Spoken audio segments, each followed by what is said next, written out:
السلام عليكم، ازيكم يا دكاتره؟ اخباركم ايه؟ عايزين نتعلم مع بعض النهارده الماسلز بابسط طريقه ممكنه، فركزوا معايا جدا عشان كالعاده في كويز في اخر المحاضره. اتفقنا؟ بسم الله نبدا مع بعض. هناخد الماسلز. بسم الله. اول حاجه بيقول لك الاي ال اوز. اي ال اوز دي هتلاقيها في بدايه معظم المحاضرات. بدايه معظم المحاضرات هتلاقي اي ال او اس.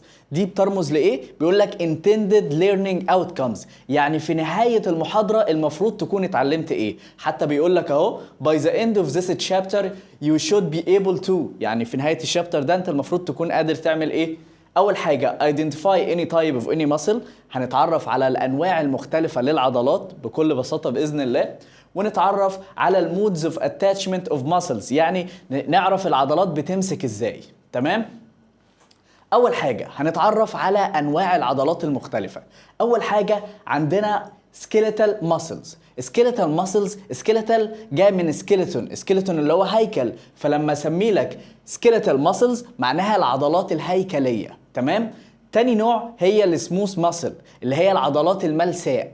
تالت نوع هي الكاردياك ماسلز اللي هي العضلات القلبيه. فعندنا اول نوع السكيلتال ماسل اللي هي العضلات الهيكليه، تاني نوع السموث ماسلز العضلات الملساء، تالت نوع الكاردياك ماسلز هي العضلات القلبيه. خلي بالك كاردياك اي حاجه كارديو يبقى ريليتد للايه؟ ريليتد للقلب. فلما اقول لك كاردياك ماسل يبقى هي ايه؟ عضلات قلبيه، يبقى هي في القلب. تمام.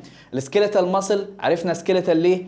عشان هي بتبقى موجوده في مرتبطه بالسكيلتون اللي هو الجهاز الهيكلي او السكيلتال سيستم اللي هو عباره عن بونز. تمام. نعرف كل واحده دلوقتي. اول حاجه عايزين نعرف نتكلم على السكيلتال ماسلز اللي هي العضلات الهيكليه. بيقول لك اول حاجه سميناها هيكليه ليه؟ عشان هي مرتبطه بالسكيلتون. تمام. فبيقول لك muscles attached to bones، هي ماسكه في البونز، العضلات ماسكه في العظام. العظام دوت اللي هو الايه؟ اللي هو الجهاز الهيكلي يعني او السكيلتون. تمام. العظام او العضلات بترتبط بالعظام او تمسك بالعظام عن طريق ايه؟ الاوتار اللي هي التندونز. انتوا خدتوها في ثالثه ثانوي. تمام. بيقول لك اهو muscles attached to bones of skeleton اللي هو السكيلتال سيستم زي ما احنا قلنا and form the main bulk of the body.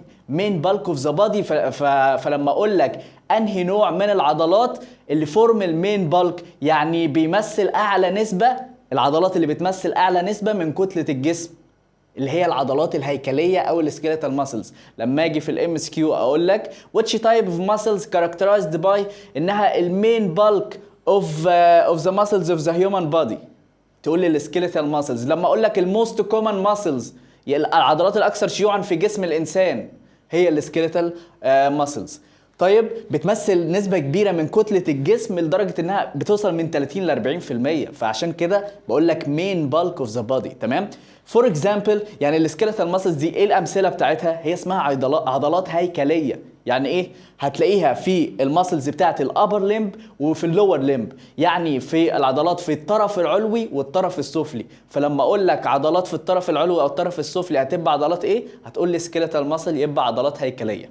يبقى نقط الام سي كيو اللي احنا نركز عليها يا جماعه، اول حاجه السكيلتال ماسلز اللي هي العضلات الهيكليه، فلما يقول لك بترتبط بايه او اتاتشد تو ايه هتقول له تو بونز اللي هو السكيلتال سيستم من اسمها. تاني حاجه لما اقول لك which type of muscles characterized by انها main bulk of the human body، اعلى نسبه في كتله الجسم من حيث العضلات، يعني هي السكيلتال ماسلز. لما اقول لك الماسلز بتاعت الابر ليمب واللور ليمب اللي هم عضلات الطرف العلوي والطرف السفلي هتقول لي هي برضو السكيلتال ماسلز او العضلات الهيكليه. تمام. دي امثله يعني للعضلات الهيكليه. تمام. واخدين بالكم ان العضلات الهيكليه اللي هو جايب عضله في الدراع وعضله في الرجل من تحت. ليه بقى؟ عشان انا قلت لك في الطرف العلوي والطرف السفلي upper limb and lower limb. تمام. كل ماسل هنعرف التايب اوف كنترول يعني انت تقدر تتحكم فيها ولا لا. كلمة فولنتري معناها إرادية، يعني تقدر تتحكم في العضلات دي. كلمة involuntary معناها لا إرادية، يعني ما تعرفش تتحكم في العضلات دي. فاحنا كل ماسل هنعرف التايب اوف كنترول بتاعها. دلوقتي عندنا السكيليتال ماسل زي عضلات الطرف العلوي والطرف السفلي، وليكن مثلا البايسبس. انا اهو عمال اعمل فليكشن واكستنشن وبراحتي وابدكشن وادكشن، بص عمال اعمل كل حاجة ده بمزاجي، صح؟ يبقى هي العضلات الهيكلية إرادية بمزاجي، اقدر اتحكم فيها براحتي، فهنقول انها فولانتري. تمام؟ كل ماسل برضو هنعرف الكنترول يعني إرادية ولا غير إرادية، ونعرف برضو هي مخططة ولا لأ. كلمة مخططة يعني تحت الميكروسكوب لما تيجي تشوفها كده هتلاقي فيها عضلات مخططة وعضلات مش مخططة. مخططة يعني striated، غير مخططة أو مش مخططة non striated. تمام؟ فعندنا العضلات الهيكلية أو السكيليتال ماسلز بيقول لك اهو striated ليه؟ Because under microscope it shows alternating light and dark bands. بص under microscope هتلاقيها ايه؟ هتلاقيها مخططة. تمام؟ فعشان كده سميناها striated. تمام؟ أول حاجة تمام بيقول لك اهو ان skeletal muscles voluntary and striated characterized by، خد بالك النقطة دي MCQ، rapid contractions. تمام؟ يبقى هي نلم السكيليتال ماسلز بيقول لك فولانتري يعني اراديه، ستريتد يعني مخططه، لو جينا شفناها تحت الميكروسكوب هتلاقيها عباره فعلا عن خطوط كده او بانز. تالت حاجه رابيد كونتراكشنز، رابيد كونتراكشنز يعني انقباضات سريعه، ما هي اراديه بقى، فانقباضات سريعه نقدر نعمل بيها انقباضات سريعه او رابيد كونتراكشنز. اربط الوصف ده بالسكيليتال ماسلز او العضلات الهيكليه. تعالوا بقى لتاني حاجة اللي هي السموث ماسل. السموث ماسل دي يعني هي اسمها ايه؟ العضلات الملساء، حاجة كده بحسها دلوعة. السموث ماسلز العضلات الفافي، وهعرفك انا بقول كده ليه. اول حاجة بيقول لك they form muscle layers of wall of viscera. يبقى السموث ماسل دي بنلاقيها فين؟ السايد بتاعها فين؟ فيسرا دي اللي هي الاحشاء يا جماعة، فيسرا اللي هي الاحشاء. زي ايه؟ زي عندنا هنا الجي اي تي اللي هو جاسترو انتستينال تراكت اللي هو الجهاز الهضمي، موجوده برضو في اليورينري سيستم اللي هو الجهاز البولي، هتلاقيها موجوده بقى في الحالب، اليورينري سيستم يعني موجوده في الحالب اللي هو اليوريتر، موجوده في المثانه البوليه اللي هي اليورينري بلادر، موجوده في اليوريثرا برضو. تمام؟ موجود فين تاني برضو السموث ماسلز؟ موجوده في البلاد فيزلز اللي هي الاوعيه الدمويه. طيب يبقى احنا عرفنا كده ان اول حاجه السكيليتال ماسل اللي هي العضلات الهيكليه موجوده فين؟ موجوده في الابر ليمب واللور ليمب. اما العضلات الملساء اللي هي السموث ماسل موجوده فين؟ موجوده في الجي اي تي اللي هي الاحشاء بقى، فيسرا. تمام؟ اللي هي الجي اي تي الجهاز الهضمي، الجهاز البولي، والبلاد فيزلز اللي هي الاوعيه الدمويه. وخلي بالك انت الاوعيه الدمويه انت تقدر تتحكم فيها في الوضع الطبيعي، يعني تقدر تتحكم فيها. محدش بقى يقول لي انا هجيب حاجه وازر عليها ومعرفش ايه، لا، في الوضع الطبيعي ما تقدرش تتحكم في الاوعيه الدمويه وتقدر تعمل لها كونتراكشنز بنفسك وتتحكم في انقباض الاوعيه الدمويه او الكلام ده كله. فهي عشان كده نون فولانتري يعني انفولانتري، سوري. يبقى سموث ماسلز ار انفولانتري يعني لا اراديه، ما تعرفش تتحكم فيها. السموث ماسلز لا اراديه ما تعرفش تتحكم فيها، عشان كده قلنا انفولانتري. بص بقى، اي حاجه او اي عضلات اقول لك، او معظم العضلات او معظم العضلات اللي اقولها لك هقول لك involuntary يعني لا اراديه، اعرف كده انها controlled by autonomic nervous system اللي هو autonomic nervous system اللي هو الجهاز العصبي اللا ارادي. هتاخده بقى بعدين ان هو سيمباثيك وباراسيمباثيك اللي هو الجهاز السيمباثاوي والجهاز الباراسيمباثاوي. فلما اقول لك العضلات اللي هي هنا دي اللي من انواع الثلاثه دي، اي حاجه اقول لك انفولانتري او لا اراديه، اعرف ان هو كنترولد باي اوتونوميك نيرفس سيستم. تمام؟ اللي هو الجهاز العصبي اللا ارادي. طيب احنا عرفنا في العضلات الهيكليه او السكيليتال ماسلز السلايد اللي قبل دي انها كاركترايزد باي رابيد كونتراكشنز، صح؟ اللي هي انقباضات سريعه اللي هي السكيليتال ماسلز او العضلات الهيكليه. هاجي هنا بقى في السموث ماسلز، قلت لك سموث يعني حاجه فافي، حاجه ناعمه كده، صح؟ فسلو كونتراكشنز براحتها بقى، دلوعه. تمام؟ سلو كونتراكشنز يعني انقباضات بطيئه. شوف بقى السموث ماسلز اللي هي فافي ودلوعه كده ورايقه كده، اول حاجه قلت لك انها انفولانتري لا اراديه ما تعرفش تتحكم فيها، ما هي دلوعه بقى طايشه بقى. تمام. تاني حاجه سلو كونتراكشنز، براحتها ورايقه كده. وخلي بالك هي انا بقول لك سموث يعني حاجه ناعمه كده، يبقى مش هيبقى فيها خطوط ولا تعرجات، فهتبقى نون ستريتد. بص احنا فاهمين وفي نفس الوقت بنحاول نسكم او نحفظها مع بعض برضو. تمام. فبص تالت حاجه نيجي للكاردياك ماسلز. معلش النوعين اللي احنا قلناهم نرجعهم مع بعض تاني. عرفنا اول نوع اللي هو السكيليتال ماسلز او العضلات الهيكليه. عايزك حضرتك يا دكتور تقول لي هي اراديه ولا لا اراديه؟ العضلات الهيكليه اللي هو اول نوع ده احنا بنتحكم فيها براحتنا اهو، يبقى هي فولنتري. طيب السكيليتال ماسلز هل هي ستريتد يعني مخططه ولا نون ستريتد؟ هي ستريتد مخططه. تمام. طيب العضلات اللي هي تاني نوع اللي هو السموث ماسلز او العضلات الملساء، عايزك تقول لي هي فولنتري ولا انفولنتري؟ لا ما كناش بنتحكم في البلاد فيزلز بتاعتنا، يبقى هي انفولنتري. تمام. عايزك تقول لي هي ستريتد ولا نون ستريتد؟ ده انا بقول لك ملساء يعني ناعمه ما فيهاش خطوط ولا تعرجات، يبقى هي نون ستريتد. تمام. طيب يا دكاتره which type of muscles characterized by rapid contractions يعني انقباضات سريعه؟ اول نوع اللي هو السكيليتال ماسلز. which type of muscles characterized by slow contractions يعني انقباضات بطيئه اللي هي الدلوعه الفافي دي السموث ماسلز. تمام يا دكاتره. طيب نيجي لتالت نوع اسمها كاردياك ماسل. كاردياك ماسل اللي هي عضله القلب، العضلات القلبيه يعني. طيب اي حاجه كاردياك ريليتد للهارت احنا عارفين. طيب السايت بتاعها يعني مش محتاجين نقول السايت بتاعها، بيقول لك مايوكارديوم اوف ذا هارت. خلي بالك كلمه مايو يعني عضلات، كارديوم يعني يعني قلب، فبقول لك عضله القلب يعني. تمام. طيب عضله القلب انت تعرف تتحكم فيها؟ تعرف تتحكم فيها؟ محدش يقول لي بقى اصل انا لما بجري بسرعه، لا في الوضع الطبيعي، في الوضع الطبيعي انت ما تعرفش تتحكم في قلبك. تمام. فهي عشان كده لا اراديه او انفولانتري ماسل. تمام. قلنا كلمه انفولانتري اهي، قلنا كلمه انفولانتري تاني، يبقى هي كنترولد باي انهي سيستم؟ باي اوتونوميك نيرفس سيستم اللي هو الجهاز العصبي اللا ارادي. تمام. والكاردياك ماسلز خلي بالك برضو لو جيت شفتها مثلا تحت الميكروسكوب هتلاقيها مخططه برضو، هتبقى ستريتد. يبقى انهي نوع من الثلاثه الوحيد اللي نون ستريتد مش مخطط؟ النوع الناعم، النوع الاملس اللي هو الايه؟ العضلات الملساء اللي هي السموث ماسلز. تمام. انهي نوع من الثلاثه فولنتري او ارادي؟ هي الوحيده السكيلتال ماسلز او العضلات الهيكليه. تمام. نيجي للامبورتنت نوتس ودي نركز فيها جدا. انا عامل لك سامري او ملخص كده عشان لما يلعب معاك في الام سي كيو باي طريقه نعرف نجاوب ان شاء الله. طيب يلا. اول حاجه بنقول voluntary muscles. تمام. لما يقول لك which type of muscles is voluntary muscles اللي هي عضلات اراديه، انهي اللي بنعرف نتحكم فيها؟ هي السكيلتال muscles او العضلات الهيكليه. لما يقول لك which type of muscles involuntary muscle. تمام. involuntary اللي هي اللا اراديه. عندنا حاجتين اللي هم الباقيين يعني اللي هم السموث ماسلز اند كاردياك ماسلز. ما نعرفش نتحكم في القلب ولا نعرف نتحكم في الاوعيه الدمويه بتاعتنا. تمام.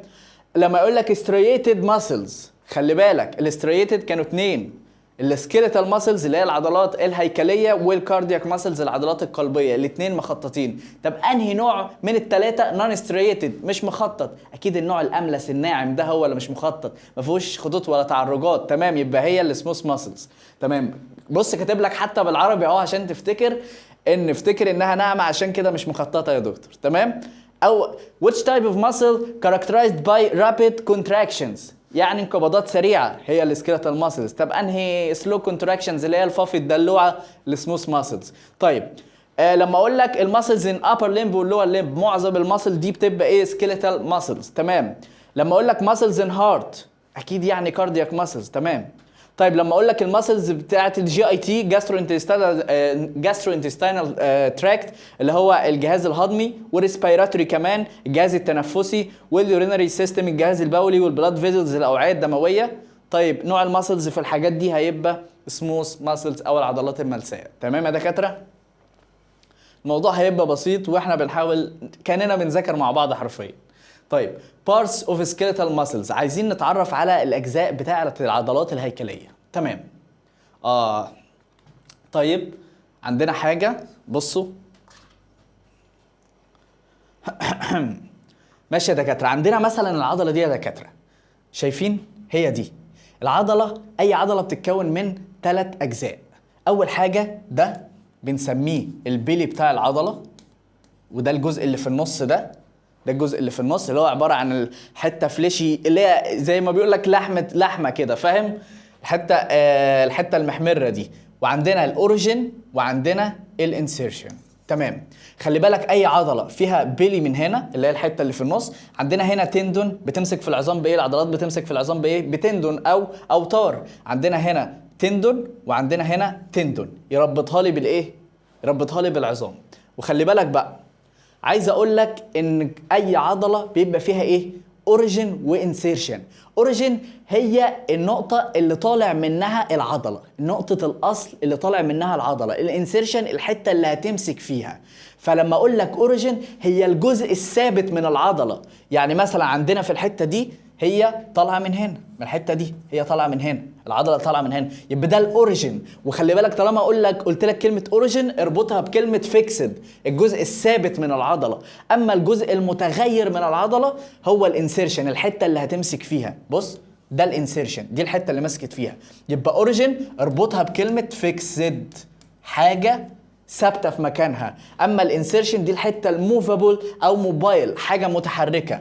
يبقى دي موفابل. تمام. خلي بالك بقى هنا مثلا عمل فليكشن للقلبو، عمل كده بيتني مفصل الكوع. فخلي بالك الاوريجين دي اللي هي الحته دي فيكسد، صح؟ ما هو ده اوريجين بقى، يبقى حاجه ثابته مكانها. اما الحته دي شايف بتتحرك ازاي؟ يبقى ده الانسيرشن بتاعها، اول حته اللي بتمسك فيها. تمام. لما اقول لك في الام اس كيو خلي بالك الجزء الثابت من العضله او فيكسد بارت اوف ا ماسل، يبقى هو كده بيعرف لك الاوريجين. لما اقول لك موفابل او موبايل يعني متحرك بارت اوف ا ماسل، يبقى هو الانسيرشن. تمام. طيب ماشي يا دكاتره. اوكي بيقول لك ان البروكسيمال اتاتشمنت اوف ماسل از كولد اوريجين، اللي هو حته الفيكسد يعني. الحته دي بيقول لك البروكسيمال اتاتشمنت، ما احنا عرفنا يعني. بص احنا زي ما قلت لك في اول محاضره، قلت لك ان الحته دي مثلا لو اعتبرناها نقطه الاصل، تمام؟ لو حطينا نقطه هنا ونقطه هنا، يبقى النقطه اللي قريبه اسمها بروكسيمال، اللي قريبه من نقطه الاصل او الترانك او الجذع بتاع الجسم يعني. النقطه هنا دي بروكسيمال، الحته دي ديستال. فهو بيقول لك هنا ان الحته البروكسيمال هي الاوريجين، اللي هي ما هي فعلا لو اعتبرنا دي مثلا، ثانيه واحده، لو اعتبرنا دي مثلا النقطه بتاعه الاصل، فهي الاوريجين فعلا هي اللي بتبقى بروكسيمال، ما هي دي الاقرب. بص بقى النقطه الانسيرشن بتبقى بعيده، فهي دي النقطه الديستال لان هي النقطه الابعد يعني. ماشي. اللي يهمني في الحوار فيكسد، الجزء الثابت من العضله هي ايه؟ هي الاوريجين. الجزء المتغير اللي هو موفابل او موبايل المتحرك هي الانسيرشن. تمام. اوكي. بيقول لك بقى هنا ways of attachment of skeletal muscles. يعني احنا عرفنا ان العضلات بتمسك في العظام عن طريق الاوتار. طيب في طرق تانية، الاوتار اللي هي تندون، تمام؟ وتر يعني تندون يا جماعه. طيب نحفظها بكلمه رات. عارف رات اللي هو زي فار تقريبا، فرات. بص رات دي زي نيمونكس. نيمونكس معناها اللي انت بتاخد الاكرونيمز او بدايات الحروف وتعرف كل حرف بيرمز ليه، عشان في الام اس كيو برضه رات كل حرف هيرمز لحاجه يا جماعه. طيب رات اهي. حرف الار رافي، حرف الاي ابونوروزس، حرف التي تندون اللي هو الوتر.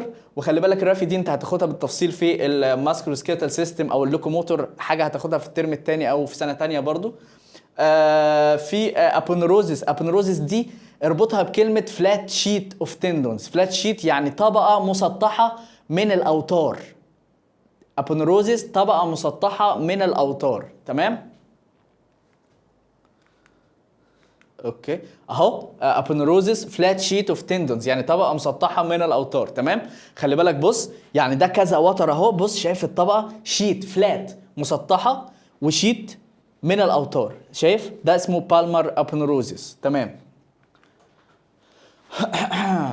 اوكي هنيجي بقى للنقطه اللي بعدها وركزوا عشان مهمه جدا. shape of skeletal muscles. طيب هنقسمه على حسب شكل ايه؟ على حسب شكل الفايبرز اللي جواها او شكل الالياف اللي جواها. في الياف بالطول، في الياف مميله، في الياف دواير. فاحنا هنقسم العضلات دلوقتي طيب على حسب الاتجاه، الخيوط في العضلات. تمام. طيب عندنا اوكي هنقسمها على حسب ايه؟ على حسب اتجاه الخيوط او الفايبرز الالياف في العضلات. تمام. عندنا باراليل يعني متوازي، يعني هتلاقي العضلات كده بشكل طولي. تمام. الخيوط، شكل الخيوط او الالياف جوه العضلات هتلاقيها بشكل طولي. هنشوف كل ده دلوقتي. اوبليك يعني بشكل مائل. سبايرال يعني بشكل حلزوني. كروشيت يعني على شكل صليب، يعني سيركولر على شكل دايره. طيب انهي اهم نوعين في دول وانهي اهم نوعين بيتكرروا في الام اس كيو كتير؟ هما الباراليل والاوبليك. خلي بالك، باراليل هتلاقي الالياف في العضلات عامله كده، بص بالطول كده، بالطول. عندك اوبليك هتلاقيها مميله كده، مميله. تمام. هنشوف كل حاجه دلوقتي. طيب اول حاجه هناخد الباراليل اللي هي المتوازيه. فبص انا كاتب لك اهو الالياف هتلاقيها بصوره طوليه في العضله. تمام. ففور اكزامبل هنقول ايه بقى؟ فور اكزامبل العضلات اللي هي ترتيب الالياف فيها بشكل باراليل. تمام. او شكلها زي البايسبس والسارتوريوس. عندنا البايسبس، خلي بالك باي احنا قلنا في الاول خالص باي يعني ثنائي، سيبس يعني سيبس يعني رؤوس. فلما اقول لك بايسبس يبقى العضله ذات الراسين. بص في المنظر ده هنا، هي فعلا انت حاسس ان في راسين فعلا، فانت استنتجت المعنى ان هي عضله ذات الراسين. لما قلت لك ترايسبس، تراي يعني ثلاثي، سيبس يعني رؤوس، فهتلاقي عضله فعلا ذات ثلاث رؤوس. تمام. طيب فعرفنا ان البايسبس اند سارتوريوس دي عضله هنا ناحيه الفخذ كده. خلي بالك سارتوريوس دي بيسموها العضله الخياطه. ليه بيسموها الخياطه؟ عارف التيلر اللي هو الخياط كان على طول بيحط رجل على رجل. فخلي بالك لما يحط رجل على رجل دوت انقل، ده الاكشن بتاع انهي عضله؟ بتاع السارتوريوس. عشان كده سموها عضله الخياطين او العضله الخياطه. فعندنا الالياف بصوره طوليه بتكون في ايه؟ بص خلي بالك كده، لو تعالوا نركز في الحته دي. شايف في الحته دي، شايف العضلات فعلا ترتيب الالياف شايف بصوره طوليه ازاي؟ شايف العضلات هنا شايف طوليه ازاي؟ فعلا هي بالطول. طيب فعشان كده عرفنا ان الباراليل هي زي البايسبس والسارتوريوس. ولكن خلي بالك في الام سي كيو لو عايز يوجهك لواحده منهم هيقول لك الكلمتين دول. فانا بعمل لك امبورتنت نوتس كده او هايلايت او كي ووردز، كلمات مفتاحيه عشان توجهك في الام سي كيو، تبقى فاهم وعارف كمان تحل من خلال الكلمات المفتاحيه دي. لما اقول لك سارتوريوس هتلاقيني بقول لك كلمه ستراب لايك يعني شكل الحزام. هي فعلا السارتوريوس اللي هي عضله الخياطه فعلا تحسه حزام كده جاي من هنا لهنا، صح؟ طيب فعشان كده لكن لما اقول لك فيوزي فورم يعني مغزليه الشكل. تمام. هي فعلا بايسبس مغزليه الشكل، هتلاقيها بوجهك للبايسبس. يبقى عندنا باراليل زي ايه؟ زي البايسبس والسارتوريوس. لكن لما اكون عايزك تختار بايسبس هتلاقيني بقول لك انها فيوزي فورم، هي مغزليه الشكل. لما عاوزه تختار سارتوريوس هتلاقيني بقول لك انها باراليل ولكن ستراب لايك يعني شكل الحزام عشان تختار للسارتوريوس. طيب تاني حاجه الاوبليك عندنا خلي بالك حاجه مهمه جدا. اوبليك فايبرز هتلاقي بتساوي كلمه بينيت يعني مائله. الخيوط فيها هتلاقيها بشكل مائل، فكلمه اوبليك تساوي بينيت عشان في هتلاقي في الكتاب بتاعك مكتوب بينيت. تمام. طيب عندنا اوبليك فايبرز اللي هي بينيت هنقسمها لكذا نوع: يوني بينيت وباي بينيت ومالتي بينيت. اظن انت لو كنت معانا من الاول برضو فانت فهمت المعنى. يوني بينيت احنا اتفقنا يوني يعني واحد، بينيت يعني فعلا الالياف مميله في اتجاه واحد. باي بينيت يبقى الالياف مميله في اتجاهين. مالتي بينيت في اتجاهات متعدده او بتكون كذا واحده جنب بعض من الباي بينيت اللي هي الثنائيه. هنعرف كل حاجه دلوقتي. بيقول لك يوني بينيت، يوني احادي، بينيت مائله، يبقى مائله في اتجاه واحد. بيقول لك fibers are along one side of the tendon، مائله في اتجاه واحد. ما احنا عارفين يا باشا، احنا عارفين من قبل ما تشرح عشان احنا فاهمين. طيب عندنا هنا مثلا لو التندون او الوتر هتلاقيها مميله في اتجاه واحد، تمام؟ هتلاقي الالياف مميله في اتجاه واحد، تمام؟ زي ايه بقى؟ ما احنا عايزين نعرف كل حاجه والمثال بتاعها. زي الفليكسور بوليسيس لونجس. الفليكسور بوليسيس لونجس خلي بالك احنا نعرف من خلال اسم العضله، هو شكله يخض ولكن لا احنا فاهمين. فليكسور جايه من ايه؟ من فليكشن. بوليسيس اي حاجه ريليتد للثمب اللي هو هنا، اللي هو ده الابهام، هتلاقيني بقول لك بوليسيس. لونجس معناها طويله. انت كده فهمت المعنى. انا بقول لك حاجه بتعمل فليكشن للصمب للابهام وطويله، يبقى هي كانها بتعمل كده كده، بتعمل فليكشن للثمب للابهام. ولونجس يعني طويله. اي حاجه اقول لك لونجس يبقى اعرف ان في بريفيس. بريفيس دي اللي هي الصغيره منها، تمام؟ يبقى هي دي الطويله منها. احنا فهمنا، احنا خلي بالك احنا استنتجنا الاسم، تمام؟ هي العضله دي، بص بص رايحه للثمب عشان تعمل له فليكشن. طيب فاحنا عرفنا ان اليوني بينيت ايه المثال بتاعها؟ عضله اسمها فليكسور بوليسيس لونجس. طيب عندنا المالتي بينيت، ولكن ناخد الباي بينيت الاول. باي بينيت، باي ثنائي، بينيت يبقى ميله في اتجاهين. فلو كان في ثواني، لو كان في قلت لك التندون اهو، التندون في النص اهو، فهتلاقي في الفايبرز في اتجاهين on both sides، ميله في الاتجاهين. طيب بص بيقول لك اهو تندون ان ميدل اند فايبرز ار اون بوث سايدز، يعني في الاتجاهين. زي ايه طيب؟ زي عضله اسمها الدورسال انتر اوسياي. انتر معناها بين، اوسياي اللي هو، تعالوا نشوفها دلوقتي. بصوا شايفين دورسال يعني في الاتجاه ده، في اتجاه الظهر. الدورسال لما لو كنت عايز اقول لك في الناحيه دي كنت هقول لك بالمر، جايه من بالم، لكن في الاتجاه الظهر ده هقول لك دورسال. دورسال انتر اوسياي. شايف العضله، العضله اللي ما بين العظم ده؟ شايف العضلات عامله ازاي؟ شايف انها فعلا في اتجاهين. تعالوا نكبر الاول ونشوفها. شايفين يا دكاتره؟ شايف بص بص بص بص، كأن في حاجه كده. وبص بص فعلا في اتجاهين، ده احنا لقيناها في اتجاهين فعلا. طيب فعندنا ان اليوني بينيت ايه المثال بتاعها؟ اللي هي مائله في اتجاه واحد، اللي هي فليكسور بوليسيس لونجس. طيب باي بينيت في اتجاهين زي الدورسال انتر اوسياي. خلي بالك دورسال عشان البالمر انتر اوسياي هي زي يوني بينيت زي الفليكسور بوليسيس لونجس، فاهم؟ فانت افتكر ان الدورسال انتر اوسياي باي بينيت. لو قال لك بالمر انتر اوسياي اللي هو هنا، اللي هي يوني بينيت. اوكي يبقى نعرف بقى المالتي بينيت اللي هو في اتجاهات متعدده، ولكن مش اتجاهات متعدده بس، بيقول لك series of bipinnate fused together in one muscle. خلي بالك بتكون عضله واحده وبيكون في كذا حاجه او كذا واحده من البايبينيت جنب بعض، بتبقى فيوزد او ملتحمه في وان ماسل. زي ايه؟ زي الدلتويد. الدلتويد دي هنا في الكتف هنا، شايف؟ بص هتلاقي الالياف في اتجاهات متعدده، تمام؟ فاحنا اتفقنا كده ان اليوني بينيت مائله في اتجاه واحد زي الفليكسور بوليسيس لونجس، باي بينيت مائله في اتجاهين زي الدورسال انتر اوسياي. خلي بالك دورسال، تمام؟ مالتي بينيت زي الدلتويد. طيب يا دكاتره خلي بالك في نوع تاني، يعني بيقول لك ان في سيركولار ماسلز. خلي بالك ده في سيركولار وكريشيت وفي تريانجلر وفي كذا نوع من حيث الشكل، ولكن احنا بنركز على المهم جدا وبقول لك كل تفصيله برضه في نفس الوقت.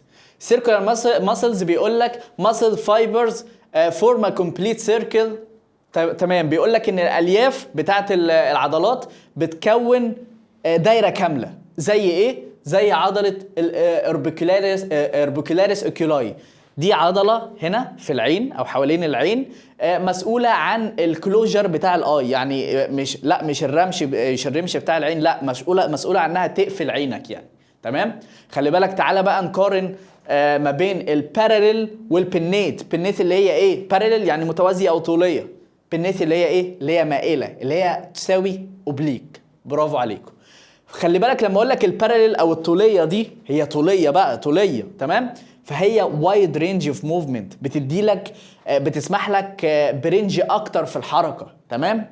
رينج واسع او مدى واسع في الحركه. العكس بقى البنيت ليس رينج اوف موفمنت، مدى اقل في الحركه. ولكن افتكر الحلو ما بيكملش، الحلو ايه؟ ما بيكملش. مع انها بتدي وايد رينج اوف موفمنت، مدى واسع في الحركه، ولكن هي ليس سترونج، فافي برضو في النهايه، تمام؟ خلي بالك بقى، انا عايزك في الحاجات اللي هي كومباريسون او مقارنات ما بين حاجتين، وحاجه لاحظت ان حاجه عكس حاجه، احفظ حاجه واحده منهم وقول في دماغك كده ان التانيه عكسها. يعني انا دلوقتي بالنسبه لي وانا هاجي اذاكر، انا هعرف ان الباراليل دي، هعرف الباراليل ايه هي المحتويات بتاعتها، واقول التانيه عكسها. خلاص خلصنا، ما تقعدش بقى تمسك لي في كل واحده تحفظها. لا، عرفنا ان الباراليل بتدي وايد رينج اوف موفمنت، وعرفت برضو ان الدكتور عمرو قال لي ايه؟ ان الحلو ما بيكملش، يبقى هي ليس سترونج. اعكس بقى في البنيت او الاوبليك، احنا عرفنا ان دي وايد يبقى دي ليس سترونج، يبقى هي دي اللي مور سترونج. تمام يا دكاتره؟ اوكي، هنيجي بقى للسكيلتال ماسل ميكانيزم اوف اكشن. طيب بتشتغل ازاي بقى؟ الجزء ده عايز فهم، وان شاء الله هنفهمه ونبسطه مع بعض بابسط طرق ممكنه باذن الله. طيب اول حاجه عندنا كذا طريقه. اول حاجه البرايم موفر اللي هي اسمها اجونست، تاني حاجه انتاجونست، تالت حاجه فيكسيتور، رابع حاجه نتكلم عليها هي سينرجيست. هنفهم كل كلمه دلوقتي، ماشي؟ اول حاجه اوكي، هنعرف اللي هي البرايم موفر. اوكي، اللي هي البرايم موفر او الاجونست، تمام؟ برايم موفر او الاجونست هي العضله الاساسيه اللي بتعمل الاكشن في الحركه اللي انت بتعملها، العضله الاساسيه. فلما اقول لك بص، بيقول لك اللي تشيف ماسل ريسبونسبل فور بارتيكولار موفمنت، العضله الاساسيه اللي بتعمل بيها الحركه. طيب يعني مثلا دلوقتي، ثواني، دلوقتي انا عايز ده الالبو اللي هو ايه؟ الكوع بتاعي. انا عايز اعمل الالبو بتاعي فليكشن. خلي بالك، عايز اعمل للالبو بتاعي ايه؟ فليكشن. فانا لما اعمل فليكشن كده، فالعضله الاساسيه اللي شغاله هي البايسبس. خلي بالك في الجيم هي عايزه طبعا واحد جيماوي، انا على الله طبعا، ماشي؟ فهو ايه؟ لما بعمل فليكشن كده، فهي العضله الاساسيه اللي شغاله هي البايسبس، صح؟ في نفس الوقت في عضله مضاده ليها. ايه العضله المضاده ليها الناحيه الثانيه؟ هي الترايسبس. لكن لما اقول لك انا بعمل كده فليكشن، البو فليكشن، العضله الاساسيه اللي شغاله دلوقتي هي ايه؟ هي البايسبس. فالبايسبس هنطلق عليها في الحاله دي انها البرايم موفر او الاجونست في الحركه دي. لكن لما اقول لك بص، زي فور اكزامبل بايسبس ديورنج البو فليكشن، فعلا واحنا بنعمل البو فليكشن العضله الاساسيه هي البرايم موفر او الاجونست هي البايسبس. لكن العضله المضاده ليها هنسميها ايه؟ هنسميها انتاجونست. يبقى العضله الاساسيه اللي عملنا بيها الحركه هنسميها برايم موفر او اجونست، اما العضله المضاده ليها اللي هي الترايسبس في الحاله دي بتاعت الالبو فليكشن هنسميها انتاجونست، تمام؟ اوكي. طيب بيقول لك انتاجونست اهو، الاكزامبل ترايسبس ديورنج البو فليكشن. ما هو فعلا واحنا بنعمل البو فليكشن اتفقنا ان العضله الاساسيه هي البايسبس اللي هي هنسميها اجونست، اما العضله الانتاجونست في الحاله دي هنسميها اللي هي الترايسبس في حاله الالبو فليكشن هنسميها انتاجونست. طيب يا دكاتره، طب لو عملت بقى البو اكستنشن، لو عملت كده، لو فردتها، عارفين بتوع الجيم يعني لما بيعملوا كده بيبقوا عايزين يبينوا ايه او يعملوا كونتراكشن لانهي ماسل؟ للترايسبس اللي هي هنا. ففي الحركه دي بقى، في حركه الاكستنشن، ايه العضله الاساسيه اللي هتشتغل؟ هي الترايسبس. فهنا في الحاله دي الترايسبس هي اللي هتكون الاجونست، اما في الحاله الاكستنشن البو اكستنشن البايسبس العضله المضاده ليها بقى هتبقى البايسبس. فهنسمي هنا في الحاله دي البايسبس هي الانتاجونست. فاحنا فهمنا يا دكاتره لما انا اقول لك كده، لخصها لك بصوره بسيطه، ان وانا بعمل البو فليكشن اللي مسؤول عن الالبو فليكشن كده هي عضله البايسبس، العضله الاساسيه اللي مسؤوله عن الالبو اكستنشن هي عضله الترايسبس. فالعضله الاساسيه بنسميها اجونست او برايم موفر، العضله المضاده لها في الحركه دي بنسميها انتاجونست. لما اعمل البو فليكشن انهي عضله هي البرايم موفر او الاجونست الاساسيه؟ البايسبس، تمام. طب انهي عضله في حاله الالبو فليكشن دي هي الانتاجونست؟ افتكر انتاجونست مضاده، تمام، هي الترايسبس. طب لما اعمل البو اكستنشن انهي عضله في الحاله دي هي الاجونست او البرايم موفر؟ تمام، هي الترايسبس. طب انهي عضله في حاله الالبو اكستنشن هي الانتاجونست؟ تمام، البايسبس. اتمنى نكون فهمناها عشان النقطه دي بتحير ناس كتير، فاحنا نكون فهمناها مع بعض ان شاء الله. نيجي يا دكاتره للنوع اللي بعده اللي هو الفيكسيتور. خلي بالك فيكسيتور جايه من فيكسيشن اللي هو تثبيت، او فيكس يثبت حاجه. فالنوعين اللي فاضلين دول حاجه بسيطه باذن الله ونفهمهم مع بعض برضه. بيقول لك الفيكسيتور جايه من فيكسيشن اللي هو تثبيت، فبيقول لك دي الماسل اللي stabilize the origin of the agonist during movement. agonist اللي هي العضله الاساسيه اثناء الحركه، فبيقول لك انها بتثبت او بتخليها اكثر استقرارا. يعني الاوريجين بتاعها هو الجزء الثابت من العضله بتثبته during movement. زي ايه؟ زي المسلز هولدنج سكابولا اللي هو لوح الكتف. انت لما تيجي تعمل حركه كده اثناء حركه الدراع، انت عايز عضلات تثبت لك السكابولا او لوح الكتف. ليه بقى؟ عشان ايدك ما تسقطش مثلا كده، لا، حاجه تقويها او تجمدها. فعشان كده هي لما اقول لك الماسلز هولدنج سكابولا اللي بتمسك لوح الكتف اثناء حركه الدراع مثلا، فهي اسمها فيكسيتور. خلي بالك انت هنا مش مطالب قوي بالامثله على قد ما تفهم ان فيكسيتور بتعمل استابلايز للاوريجين بتاع العضله الاساسيه اثناء الموفمنت. تمام. نيجي للنوع ده بقى اللي هو اسمه سينرجيست. سينرجيست دوت عايزين نفهمه كويس جدا. تمام. بيقول لك if the prime mover اللي هي الاجونست اللي هي العضله الاساسيه تقدر تحرك مفصلين، تقدر تحرك two joints، فالسينرجيست prevent the one unwanted movement of the two movements. تمام. unwanted movements of the two movements. خلي بالك في عضلات بتعدي على مفصلين، فالمفصلين بيعوزوا يشتغلوا. تمام. او في حركتين بيعوزوا يتعاملوا، ولكن الحركتين دول مضادين لبعض. تمام. فالسينرجيست دي بتخلي في افضليه لمفصل فيهم او لعضله فيهم، بحيث ان الاكشن بتاعها هو اللي يبان وتمنع الحركه التانيه. هتقول لي ازاي؟ انا مش فاهم حاجه. مع حقك بصراحه، بتمنع الحركه اللي مش عايزها. اعرف لي الكلمه دي كويس عشان الام اس كيو. unwanted movement to prevent unwanted movement of the two movements. تمام. انت عندك مثلا اتفضل يا دكتور حسام بعد اذنك. ماشي. انا عندي مثلا الريموت ده انا عايز اعمل هاند جريب يعني بقبضه ايدي وامسكه جامد كده. تمام. بقبضه ايدي وبمسك الريموت ده جامد كده. طيب عشان اقدر امسكه كده فانا بعمل فليكشن للفينجرز بتوعي وامسكه كده، بعمل فليكشن للفينجرز كده عشان اقدر امسك الحاجه جامد. في نفس الوقت وانا بعمل الحركه دي، وانا بعمل حركه الهاند جريب دي عشان امسك الحاجه جامد، ففي تندون هنا او في حاجه اسمها فليكسورز تندونز. فليكسورز يعني بتحاول تعمل فليكشن للريست. خلي بالك يعني وانا بعمل الحركه دي في فليكسورز للريست بيحاولوا يعملوا ايه؟ بيحاولوا يعملوا فليكشن كده. طب خلي بالك ده انا لو عملت فليكشن كده او في حاجه سمحت لي ان انا اعمل فليكشن جامد كده، هتلاقي الحاجه سقطت من ايدي. خلي بالك انت كل لما تتني ايدك كده هتلاقي صوابعك بتفتح لوحدها، صح؟ لما تعمل فليكشن بزياده كده انت تحس ان صوابعك بتضعف. خلي بالك ده حتى لما يجي في نسر الكونغ فو وما اعرفش ايه في الريلز بتاعت الفيس وبتاع، فيجي يقول لك انت عشان حد ثبتك بمطوه ولا حاجه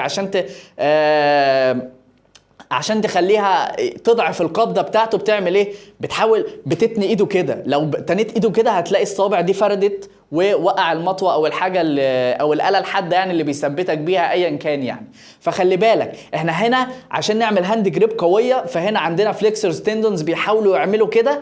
عندنا عضله بقى فوق هنا اسمها اكستنسورز بتعمل اكستنشن للريست. خلي بالك احنا لو عملنا اكستنشن للريست فكده فليكشن كده اكستنشن. تمام. لو عملنا اكستنشن هيبقى الهاند جريب بتاعتنا قويه فعلا.